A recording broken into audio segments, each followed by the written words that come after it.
चंदनादे कायसे चर्चावे अमृतादे घेऊदे रांधावे गगनावरी उभवावे गळे घेई तैसे श्री गुरुचे महिमा आकळिता असे साधन हे जाणून आम्ही नमन निवांत केली तरी प्रत्येचे अखिलेपणे श्री गुरु सामर्थ्या रूप करू म्हणे तरी ते मोतियाचे भिंग देणे तैसे होईल साडे पंधरिया रजतवणी तैसी स्तुतीची बोलणी उयाची माता टेविजे चरणी हेची भले उंदलिकामध्ये हरिविठ्ठल श्री ज्ञानदेव ज्ञानेश्वर महाराज की जय जगद्गुरु तुकाराम महाराज सद्गुरु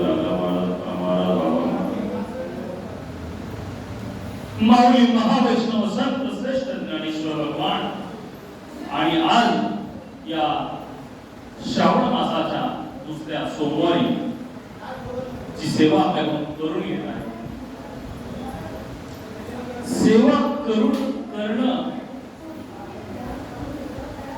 हा आपला विचार पण सेवा करून घेतय हा विचार मनात आला म्हणजे संत कृपा झाली हे पहा त्या समोर बसा नाही जवळ बसा समोर बसला तर बरोबर होईल नाही या समोर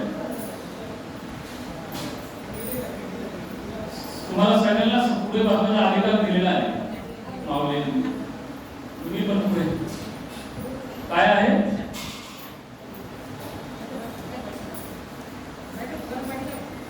सेवा सेवा हा भक्ती क्षेत्रामधला दारवंट आहे उंबरा आहे काय आहे उंबरा उंबऱ्याच्या आत आलो त्या उंबऱ्याच्या आत मंदिर आहे उंबऱ्याच्या बाहेर काय मार्ग आहे रस्ता आहे रहदारीचा रस्ता आहे तसा सेवा हा दारवंट आहे सेवा केल्याशिवाय प्राप्ती नाही मग सेवा म्हणजे काय कुणाची करावी कुणाकडून शिकावी धन्य भाग सेवावता अवसर पाया चरण कमल की धूल बनवावे मोक्ष मार्ग तकराया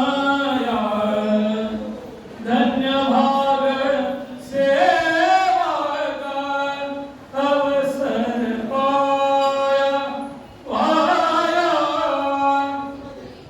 इथे मी बसलोय इथून तुम्हाला मार्गदर्शन करतोय आणि तुम्ही ऐकताय म्हणजे तुमची ही सेवा चालू आहे तुम्ही कुणी कमी नाही वक्ता तो वक्तामध्ये श्रोते नेहमी वक्त्याचं वक्तेपण केव्हा जर श्रोते असतील तर नाही तर भगवान पालेश्वर श्रोते आहेतच म्हणूनच तर वक्ता येते बसला त्यांच्या भरोशावरती सर्व चालत आहे म्हणून आजच्या की सेवेचा आता मगाशी मी या ओव्या माऊलीच्या 10व्या अध्यायामध्ये वाचल्या गुरु काय आहे आणि गुरुची स्तुती करता येते का त्या ओव्या म्हणून जेव्हा प्रवचन सुरू होतं त्यावेळेस गुरुचं स्मरण किंवा गुरुच्या चरणावर नतमस्तक होता येईल असं माऊलींनी सांगितलं म्हणून 10व्या अध्यायाच्या 13 ते 14 ओव्या आपण म्हणतो आणि आजच्या दिवशी आपल्याला आज इथली सजावट सुद्धा गुरुचीच आहे म्हणून आजची सुरुवातच आहे आदिनाथ गुरु कोण गुरु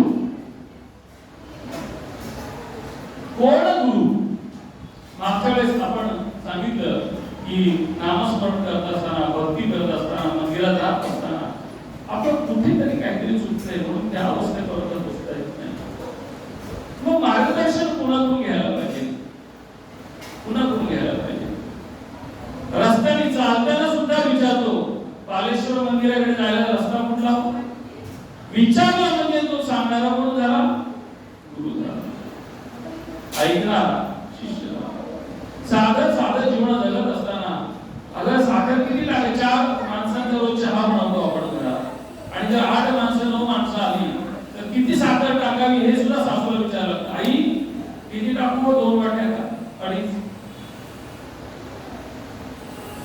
लागते की नाही? जीवन जगताना गुरुची गरज आहे की नाही? नव्हे, गुरुची गरज आहे. गुरुची गरज गुरु असल्याशिवाय पुढे जाता येत नाही. आणि हे कुणी मान्य केलं असेल? हे हिंदुस्थानी मान्य केलंय. बाकीच्या जगात सुद्धा असं चालतं. पण तिथे गुरुला म्हणतो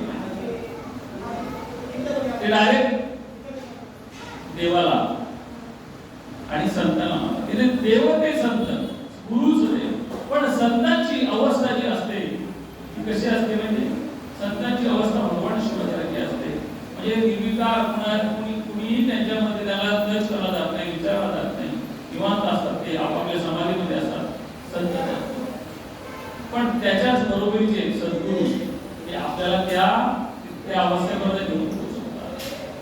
विषय परत तोच आहे, रोजच्या जीवनात लागणारे गुरु आहे. मग रोजच्या जीवनात जर गुरु लागतात तर भक्ती क्षेत्रामध्ये गुरुची आवश्यकता आहे की नाही हा प्रश्नच नाही. कुणाला गुरु मांडावा? आमच्यासारखे प्रवचनकार, कीर्तनकार गुरु नाही ना. आम्ही त्या रेस मध्ये नाही. आम्ही अर्जुनाच्या पंक्तीमध्ये बसणार आहोत. भगवान श्रीकृष्ण जेव्हा गीता सांगत होते, अर्जुन ऐकत होते. अर्जुनाच्या योगे आमच्यापर्यंत गीता तत्व पोहोचलं.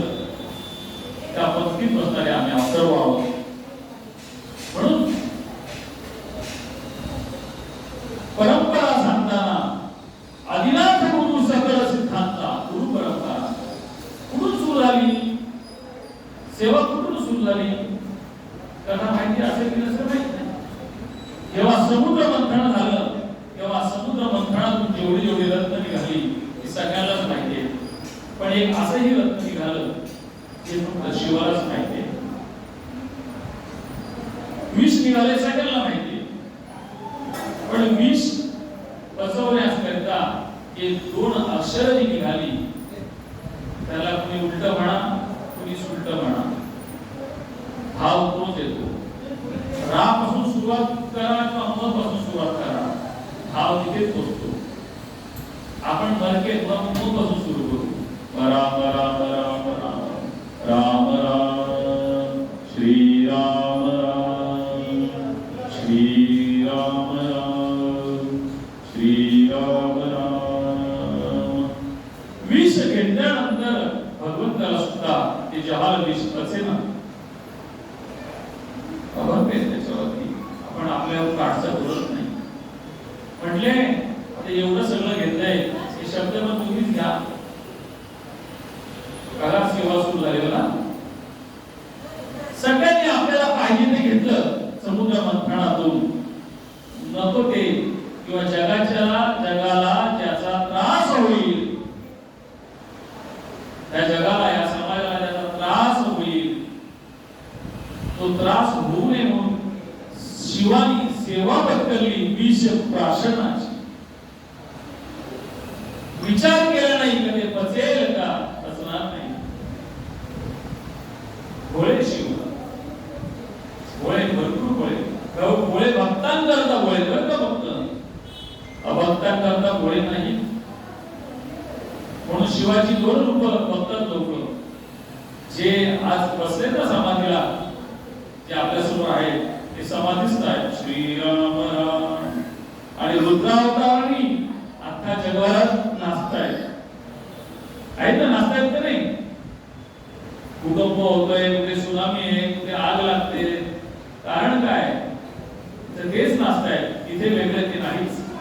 म्हणून आपण म्हणतो हे भूकंप होतोय, हे सगळं होतंय, असं होतंय, तसं होतंय ना. रे भगवंताची इच्छा आहे की त्याप्रमाणे त्यांचं कार्य त्या ठिकाणी करत असतात. आपण आज निवांतपणाने पंख्याच्या खाली बसून त्यांचं चरित्र ऐकतोय.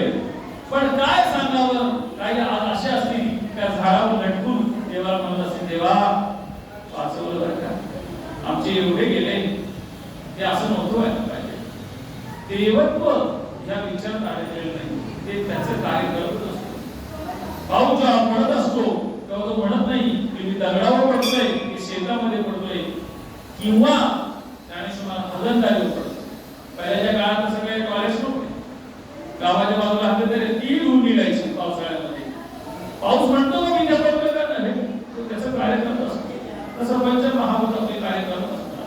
आदिनाथ गुरु कोण गुरु? भगवान शिव.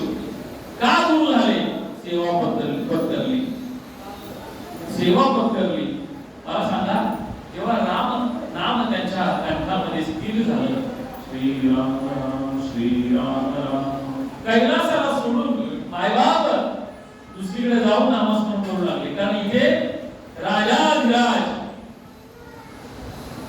कोण होते? ते राजाधिराज, कैलासाचा पती, पार्वतीचा पती, तो योगीराज. अशी अनुभूती होती कैलासावरती. पण नामस्मरण करताना ही अनुभूती कशी झाली? मला सांगा, राजाने जर असं नामस्मरण करत असलं तर तुम्हाला काही पटेल का? प्रजासमोर बसले आपापले प्रश्न घेऊन, म्हणून ते नाम मंत्रावरती गेले आणि तो नामस्मरण करत, श्रीराम राम राम राम श्रीराम राम राम राम श्रीराम राम. हे नामस्मरण करताना मला नक्की वाटतं एका हिंदी गाण्याचं, हिंदी पिक्चरमध्ये गाणं आहे भक्तीचं. तेव्हा पार्वती आईसाहेबांना वाटलं हे रोज कुठे जातात? राज दरबार सोडून. राज दरबार सोडून कुठे जातात? आईसाहेबांनी विचार काय केला. पण एक दिवस नारद मुनी म्हणले, हे कुठे जातात तुम्हाला माहितीये का? कधी विचारले का? कारण नारद मुनीला सुद्धा ते गुह्य पाहिजे. पण ते नारद मुनी महादेवाला, देवांचा देव बघा लिंक आपण पुढे करतो म्हणून बोलायच्यावरती महादेवाचं विशेष. आणि आई साहेबांना विचारलं, विचारा तुम्ही आले संध्याकाळच्या घरी, पूजा अर्चा झाली महादेवाची 6:30ची 7ची. आई म्हटल्या, सांगा हो कुठे जाता तुम्ही? बोलले कुठे नाही तर असंच भक्तांना भेटून येतो. नाही नाही, काहीतरी विशेष आहे, 2 महिने झाले बघते, कुठेतरी जाताय तुम्ही आणि एकदम आनंदी येत आहे, तसला ताण नाही. ते म्हणले, ताण घेणारा कोणतरी मायबाप भेटला, ताण घेणारा मायबाप भेटला, त्याच्यामुळे भाग गेला शिर गेला, भाग गेला शिर गेला, अवघा झाला आनंद, भाग गेला शिर गेला. ते सद्गुरू आपण सुंदर सांगतात, भाग गेला शिर गेला, अवघा झाला आनंद. प्रवचन करत असताना सुद्धा भाग त्याच्यावरती टाकायचे आणि आम्ही तेच करतो. सद्गुरू दादा महाराज साताऱ्याकडे परंपरा आहे.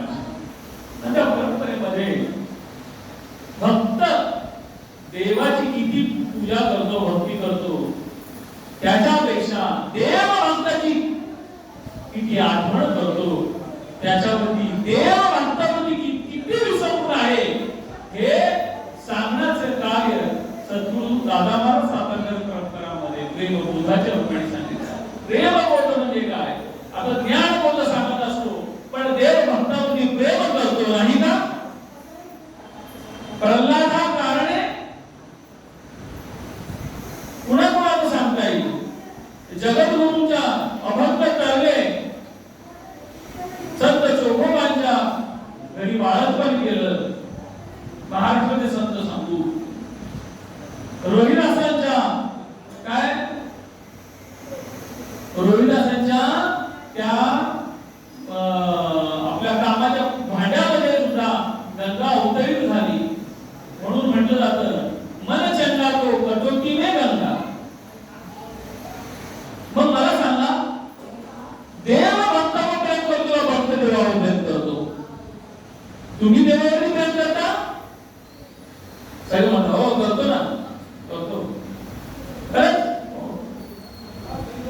अहो काय तुम्हाला सांगू गंमत, वारीमध्ये आम्ही यावर्षी आमच्याकडे गोपाल कृष्ण भगवान एवढे मस्त, आणि एक दिवस काय आमच्यावर सेवा करण्याची सगळं माहित नाही. आम्ही काय माहिती म्हणजे आता कसं असतं, देवतेची त्याचा लाडकं दैवत, आम्ही नमस्कार रोज करायचो, पण पूजा करण्याचा अधिकार रोषाने होता. एक दिवस आमच्यावरती आला आणि सगळं झालं, पूजा झाली, नैवेद्य झाला, पण देवाला झोपाय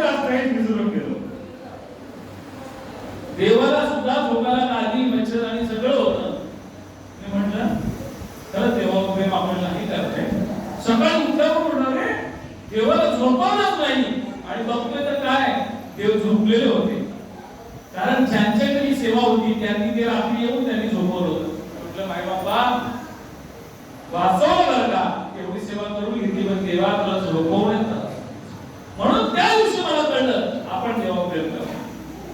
आपण देवावर प्रेम करण्याच्या योग्यतेच नाही, पण तो माझ्यावरती किती प्रेम करतोय हे रोज रोज नित्य नित्य क्षणोक्षणी त्याची जागृती व्हावी म्हणून गुरुची गरज आहे.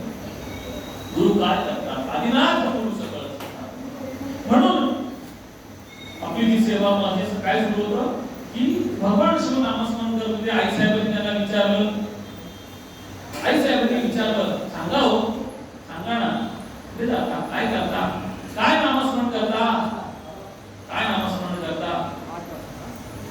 ते बोलले चल इथे सांगण्यासारखं नाही, सगळी लोक आहेत, सगळे गण आहेत, शिवाचे जे भक्त त्यांना गण म्हणतात. गेले डोंगरावरती, दोघेजण बसले. म्हणजे आई बोलल्या सांगा ना आता तरी. भगवंताचं हृदय भरून आलं आणि त्यांनी हेच म्हटलं असेल, धन्य भाग सेवा का अवसर पाया, चरण कमल की धूल बनावे, मोक्ष मार्ग तकाया. असं वाटतं आणि म्हणते काय सांगतो बरं का आई कानामध्ये, श्री राम राम. इथे भगवंत आई साहेबांना तो मंत्र सांगताय आणि इथे माशाच्या रूपाने महाविष्णू तो ऐकताय. बघा शिव कोण आहे? तत्व कसले? घोड आहे आणि चंचल आणि उलट्याचं पालट करणारा तत्व कोण आहे? महाविष्णू. म्हणून आपल्या सगळ्यांमध्ये दोन तत्व आहेत बघा. निवांत साधा सहज माणूस असेल समजायचं शिवाचा अंश विशेष म्हणून, आणि चंचल असेल एका ठिकाणी थांबत नसेल, उलट्याचं पालट घ्यायची डोकी त्याच्यावर करत असेल, महाविष्णू शिवाय कोणी नाही. म्हणूनच तर भगवंत शिवानी अनेकांना आशीर्वाद दिले, पण त्या आशीर्वाद देवावरती उलटे फिरले. पण ते सोडवण्याचं काम शिवाच्या हातात होतं का?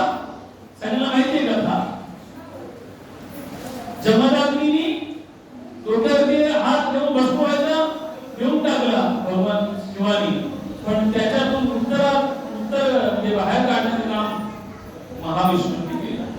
हे दोन्ही तत्व एकच आहे, पण एक गुरु झाले आणि एक देव झाले. आणि श्रीराम राम राम हे महाविष्णूंनी ऐकलं आणि तिथून संप्रदायाला सुरुवात झाली.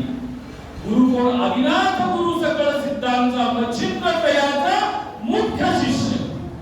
मच्छिंद्र म्हणजे मच्छिंद्रनाथ म्हणजे महाविष्णू, म्हणजेच पांडुरंग, म्हणजेच विष्णू, म्हणजेच कृष्ण, म्हणजेच राम.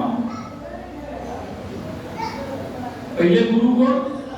गुरु शिष्य अशी परंपरा सुरू झाली आणि हा संप्रदाय भक्तीचा सुरू झाला. पण हा संप्रदाय कुठून सुरू झाला? ते एक रामनामामुळे. ज्या दिवशी मंथन झालं तिथून हा प्रगट पसारा सुरू झाला. आतापर्यंत प्रगट विध बोले ज्ञानेश्वर महाराज आपले विश्व ब्रह्माची केले प्रगट विध बोले. हे प्रगट केलं लोकांपर्यंत पोहोचण्यासाठी, हे रामनाम प्रगट केलं आणि तिथून सुरू झालं. काय विशेषत्व? आपल्यामध्ये भक्ती आणि भगवान शिवाचं गुरुतत्व सांगण्याचाच फक्त एवढा भाग आहे. जास्त काही ज्ञानाचा भाग माझ्याकडे नाही, पण आहे गुरु परंपरेनुसार नाही आणि आहे. माझा नाही, पण त्यांची कार्य त्याचे करतात. आणि भगवान महाविष्णू घरी आले बघा, आणि देवाच्या घरात देवघर निर्माण केलं. देवाच्या घरात बघा, देवाच्या घरात देवघर. आणि सेपरेट ग्रुप म्हणून घेतलं मंदिर. दरवाजा कुणाला यायचं नाही आणि देवाची पूजा सुरू झाली. सगळे म्हणायचे फुलं वेल सगळं आणून ठेवायचे. देवाने आतमध्ये घ्यावं, वस्त्र देवाने आतमध्ये घ्यावे, साफसफाई देवाने करावी आणि देवच पूजेला बसलाय. आतमध्ये कुणाला एंट्री नाही, रुक्मिणी मातेला नाही, राधेला नाही, कुणालाही आतमध्ये एंट्री नाही. आता पूजा चालू आहे, पडदे लावले, कुणाला एंट्री आहे का? आतमध्ये कुणाला एंट्री आहे का नाही? सगळे विचार करून देव कुणाची पूजा करत असेल. सगळे कौतुकाने वेळ झाले. देव कोणाची पूजा करत असेल, देव कोणाची पूजा करत असेल, देव कोणाची पूजा करत असेल. आणि सगळ्यांचा एक दिवस पूर्ण बांध उठला आणि विचारलं, देवा आज आम्हाला बघायचंय तुम्ही कोणाची पूजा करता. देव म्हणले, चला आज तुम्हालाही त्यांना भेटण्याची योग्यता निर्माण झाली, कुतूहल आज निर्माण झाली, आज भाव निर्माण होते, आरती निर्माण होते. देवाला भेटण्याची आर्तता जेव्हा आपल्या मधून बाहेर पडते तेव्हा आरती होते, नाही तर आरती होत नाही. म्हणायचं सुख करता दुःख हरता आत्मभाव आरतीचे निव्याजे. आत्मभाव म्हणजे आरती. देव म्हणले आज माझ्या घरातले सुद्धा त्या योग्यतेचे झाले, घेऊन आले. फक्त तर भगवान महादेवाची पूजा चालू. ते म्हणले, देवा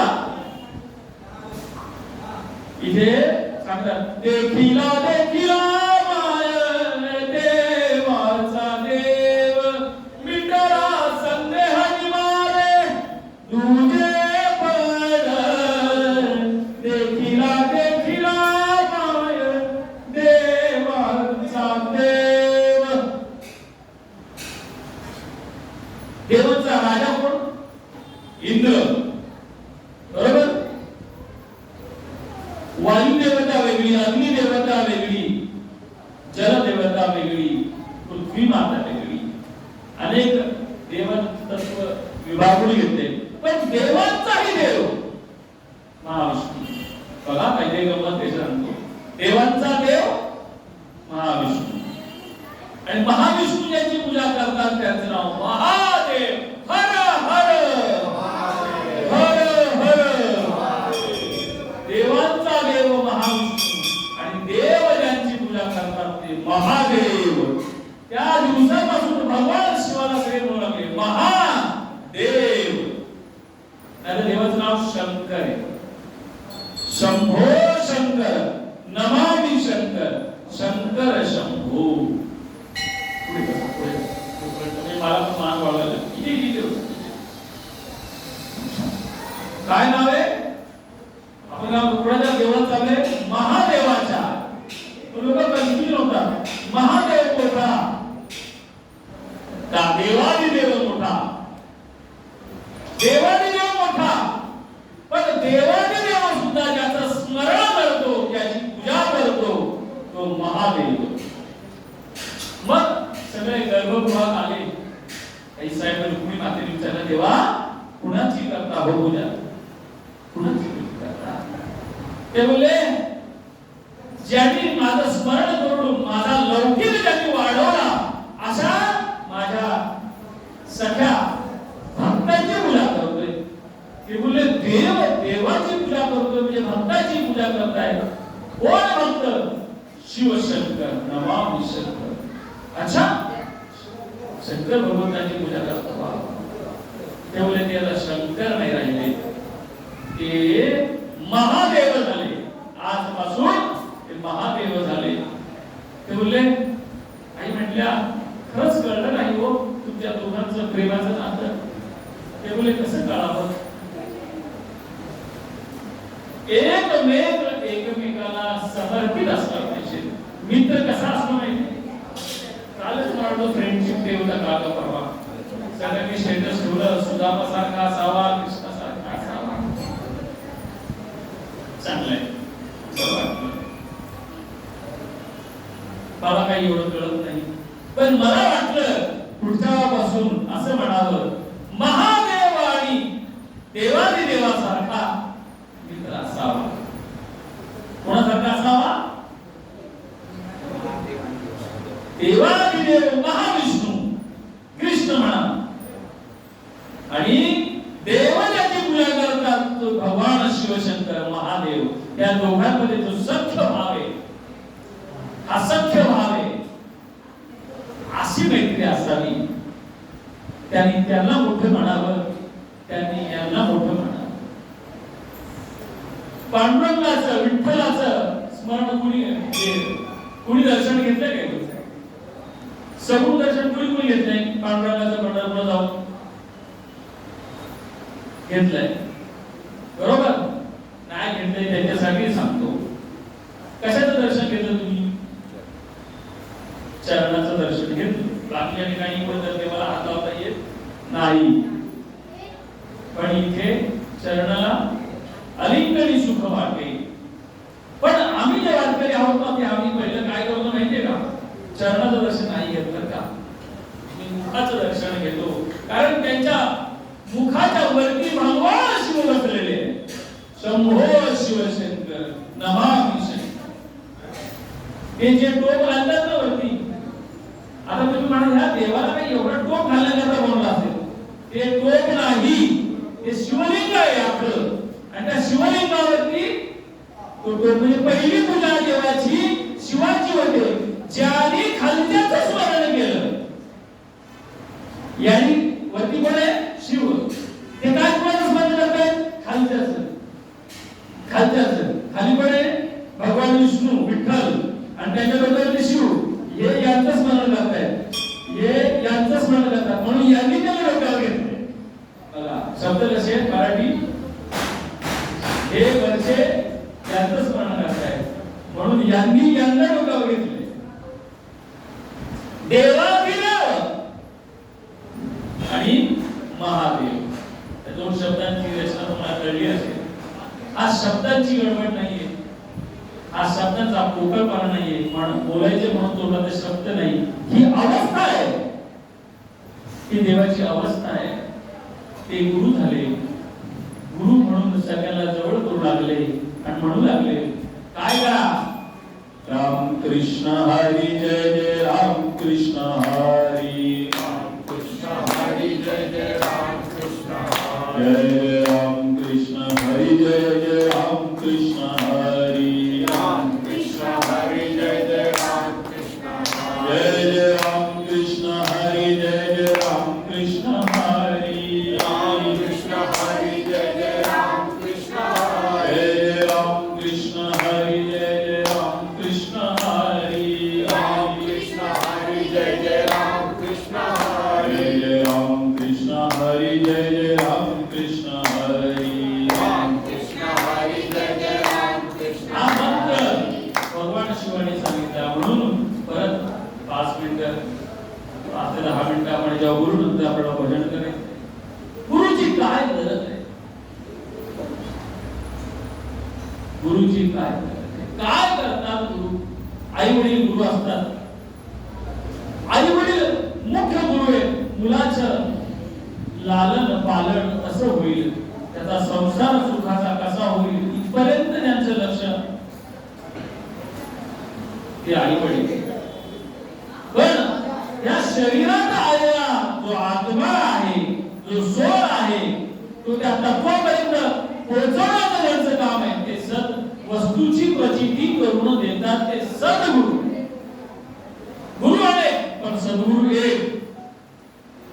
सद वस्तूची प्रचिती करून, सद म्हणजे खऱ्या वस्तूची, वस्तू, वस्तू वासुदेव. मराठी भाषा बघा कशी आहे. वस्तू म्हणजे हे जे राहतो, वस्तू वासुदेव,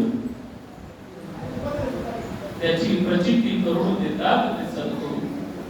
सद वस्तूची प्रचिती करून देतात ते सद्गुरु. म्हणून आज भोलेनाथाच्या समोर दत्तात्रयांचा अवतार उभा आहे. आज दत्तात्रय ब्रह्मा विष्णू महेश जो अवतार परंपरा आपल्या भारतामध्ये आपल्याला लाभली. आपण त्याला गुरुच्या रूपाने त्याच्या चरणावर नतमस्तक होतो.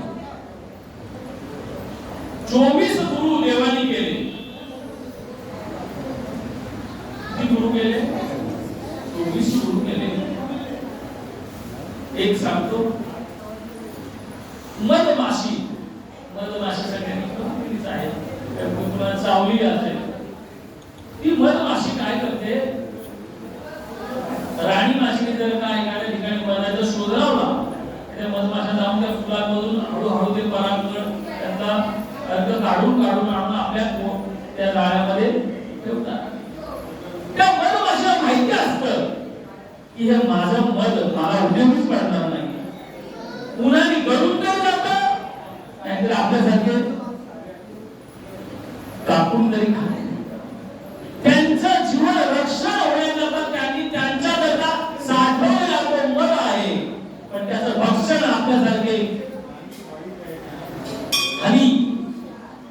हनी किसके लिए है, वो हनी बी के लिए है, उनका भाषण हम करते हैं. आपल्याकडे साखर आहे ना, पण आपण खातो ना हनी हनी, अरे हनी बी का खा लेते हैं. पण त्या माशीला एकदा विचार करतो, अगं माशी, तुला कळत नाही का की तुला हे तुझं मध कोणीतरी घेऊन जाणार आहे किंवा पुन्हा ते वितळून जाईल, त्याचा अस्वल तरी खाईल, आमच्यासारखे अस्वल खातात. ते बोलले मला माहित आहे, तरी पण मी माझा छंद काय सोडणार. शेतकऱ्याचंही तसंच. शेतकऱ्याला विचारलं का, अहो शेतकरी दादा, तुम्ही एवढं पिकवता, तुम्हाला त्याचा भाव मिळेल की नाही याची गॅरंटी नाही, तर मग तुम्ही का पिकवता. ते बोलला भाव मिळू न मिळू, आमचं काम आम्ही केल्याशिवाय राहणार नाही. फक्त लोक त्यांना म्हणतात अन्नदाता सुखी भव, यानेच तेवढे खुश होतात. नाही आपण पैसे नका का देईना, आपण नका का देईना. पाव किलो भाजी 20 रुपये आहे, 10 वर्षापूर्वी 15 रुपये होती. म्हणजे मी ऐकतोय 20 रुपयाच्या वर डाळ नाही. मोबाईल रिचार्ज 400 रुपयाला आहे आता, पहिला कितीला होता, 150, 100, 200, डबल झाला. पण पाव किलो भाजी काय अजून डबल झालेली, कारण का, तो म्हणतोय जाऊन दे. काय जाऊन दे, नाही ते म्हणतात ना कधीतरी जेवल्यावरती, अन्नदाता सुखी भव. जेवण बनवायला वाटलं मला, बोलले का हे तर आचार्य आहेत, हे जे बनवणारे खायला घेणारे आचारी दुकानातून घेऊन येतात, शिजवतात, खायला घालतात. पण जो बनवतो पिकवतो, तर आशीर्वाद माझ्यापर्यंत येतो. बस त्याकरताच मला सांगा, गुरुच्या ठिकाणी देवाच्या सुखाने सुद्धा हाच भाव पाहिजे. म्हणून दत्तात्रयांनी 24 गुरु केले. मी एक गुरु सांगितला, बदमाशीला गुरु केलं, तुझ्याकडून घेण्यासारखे बरं का बाई, नका तुझं बरं तुला मिळू, तर तू तुझा उपयोग काय सोडत नाही.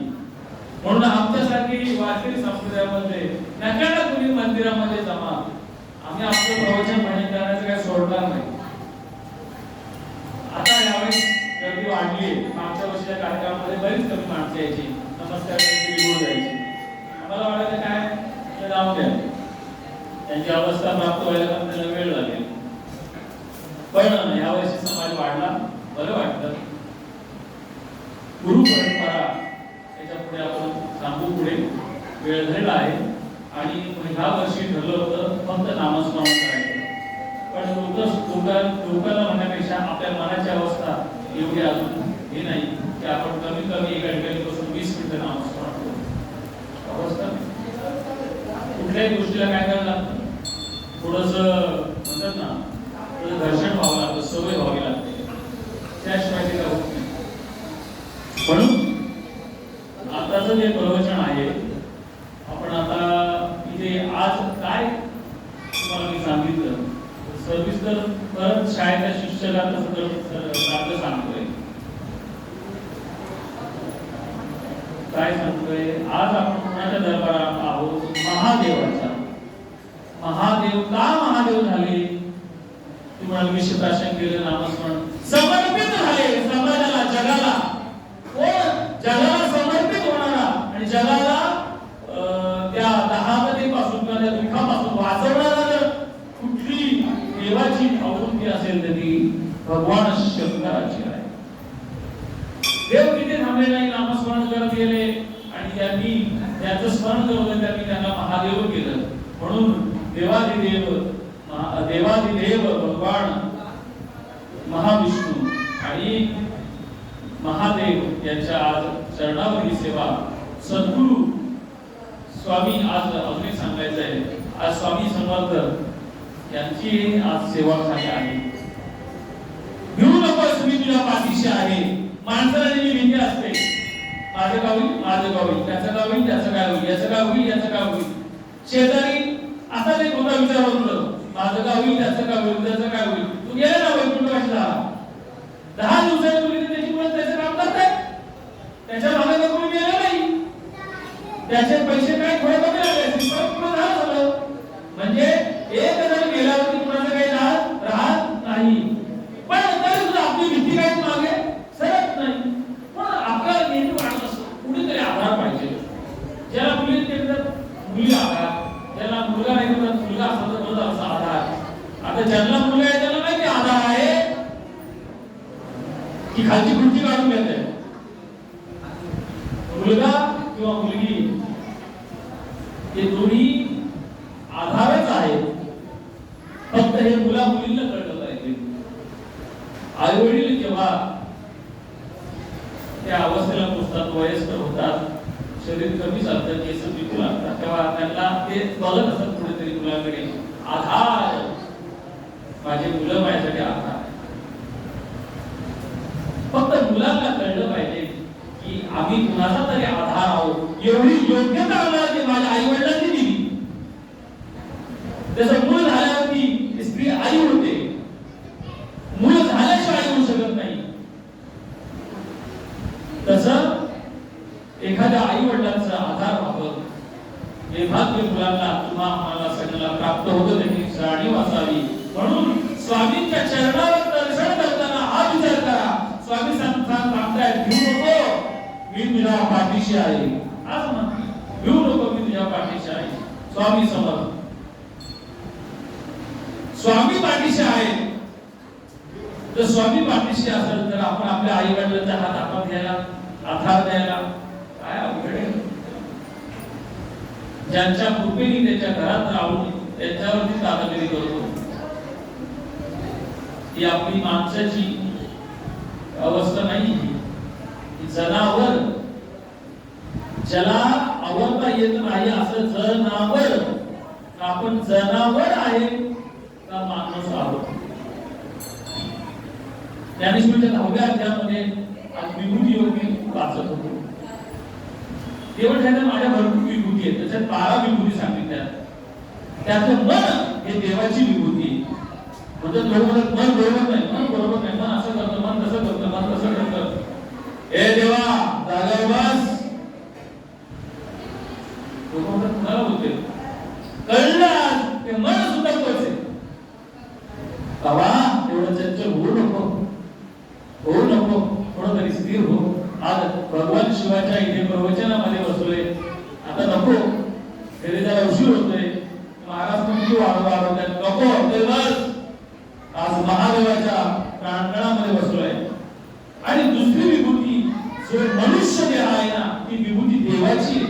पुढे शरीर मला एक कौतुक वाटते. एवढ्या वर्ष मी ज्ञानेश्वरी वाचतो. बघा माझं पण ते 24 वर्ष झाले सद्गुरु विवाहामुळे होऊन मला 25व वर्ष मला हात कळलं. मला कळायला एवढे वर्ष आपल्या सगळ्यांना कळायला किती वर्ष. म्हणून नामस्मरण आहे. कळू न कळू, जमो न जमो नामस्मरण. मला कळलं की ही देह सुद्धा देवाची विभूती आहे वाढावी. बापरे बापरे, या देहाला रोज नमस्कार केला पाहिजे. देहाने देहाला नमस्कार करावं. म्हणून मला आठवतं की जेव्हा पहिल्यांदा 18 वर्ष वारकरी झालो संप्रदायात, आणि आमचे महाराज ना कुठले कीर्तनातून तेव्हा चांगले होते ना, स्वतःच दर्शन घ्यायचं आणि हे दिवा घेतलं फार असते. तेव्हा मला कळलं मी स्वतः ते करायचं. मी सुद्धा अजून पण माझं स्वतःच दर्शन घेतो आणि आपलं स्वतःच घेतो. मग मी माझी टेक्निक असं होतं की या पायाने इथपर्यंत आणलं नाही, या पायाचं दर्शन. पण आज कळलं नवे नवे नवे हा आमचा देहच देवाचा आहे, हा विभूती आहे. म्हणून गुरु ही विभूती. पुढच्या आपल्याकडे 2 सोमवार आहेत. सांगण्याचा प्रयत्न करू. काय गुरुबद्दल सांगावं, वेळ तेवढीच कमी आहे आणि माझी अक्कल तेवढीच कमी आहे, मला एवढं काय म्हणून नामस्मरण करू आपण आता. आणि सगळ्यांनी भगवान शिवावरती जसं बेलफूल वाहतो तसं एक एक शब्द जेवढे तुम्ही नामस्मरण कराल तेवढी तुमची पूजा सफल होईल. करा नका करू तुमच्यावरती. हाताने टाळी वाजवायची. टाळी म्हणजे ताल आहे आणि त्याचा आवाज आल्यावरती आपण मग तुम्हाला सांगतो आपल्याकडे इंस्टाग्राममध्ये जोरात आरोळी येतात. तुम्ही ऐकले का आरोळी? नाही ते आरोळी नाही. एखादी आई असते,